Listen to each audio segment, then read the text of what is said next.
हिंदुस्तान यूं तो देवी देवताओं का देश कहा जाता है, लेकिन यहाँ पर टोटके और अंधविश्वास भी भरा पड़ा हुआ है। जहाँ देखिए अंधविश्वास में ऐसी ऐसी चीजें हो जाती हैं जिसको लेकर सर पकड़ लेते हैं लोग। कई बार तो विदेशों में इसका बाकायदा मजाक उड़ाया जाता है, क्योंकि आपने अभी हाल में ही मानसून आने वाला है और जहाँ बारिश नहीं होगी तमाम तरह के टोटके अपनाए जाएंगे।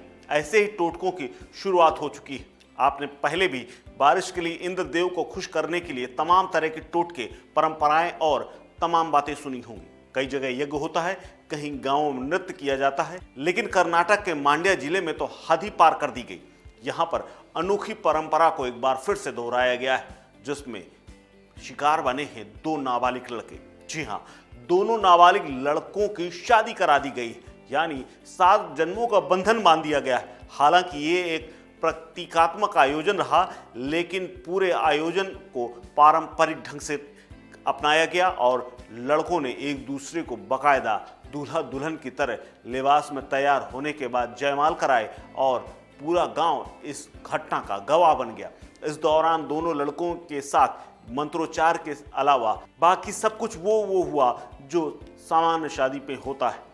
कर्नाटक के मांड्या जिले में मानसून को न्योता देने और अच्छी बारिश की मनोकामना के लिए 2 नाबालिग लड़कों की अनोखी परंपरा शादी कराकर निपटाई गई। इंद्रदेव को खुश करने के लिए दोनों लड़कों ने आपस में ही एक दूसरे को माला पहनाया और हाथ पकड़कर फेरे लिए। पारंपरिक कपड़े पहनकर एक लड़का दूल्हा बना हुआ था तो दूसरा लड़का दुल्हन। एक दूसरे को जयमाला पहनाकर शादी पारंपरिक ढंग से निपटाई गई। इतना ही नहीं, स्थानीय लोगों ने बाकायदा दावत का भी खूब लुत्फ उठाया और इसका इंतजाम भी किया गया था।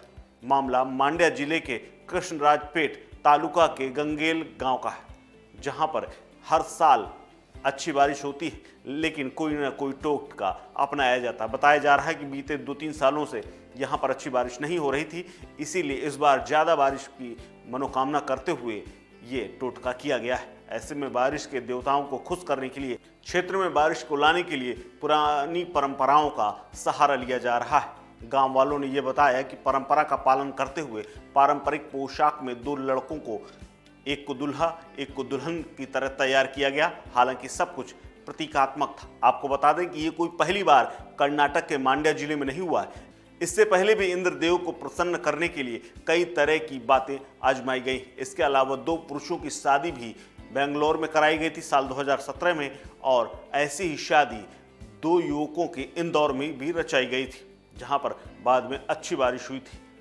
जिसके बाद टोटकों में लगातार बढ़ोतरी होती जा रही है। आपको बता दें कि मूसा खेड़ी में 2 युवकों की शादी हुई थी और इस दौरान सभी प्रतीकात्मक चीज़ें की गई थी। बाकायदा दावत यहाँ भी उड़ाई गई थी। लेकिन ये बेहद अटपटा है कि आखिर 2 विज्ञान के युग में 2 लड़कों की शादी से कैसे प्रसन्न हो जाते हैं इंद्रदेव और कैसे बादल अचानक बरसने लगते हैं, वो भी भारी तादाद में। यानी लोगों की मुराद कैसे पूरी होती है, ये समझ से आज भी परे है। लेकिन ये परंपराएं हैं और परंपराओं के नाम पर ये टोटके होते आ रहे हैं।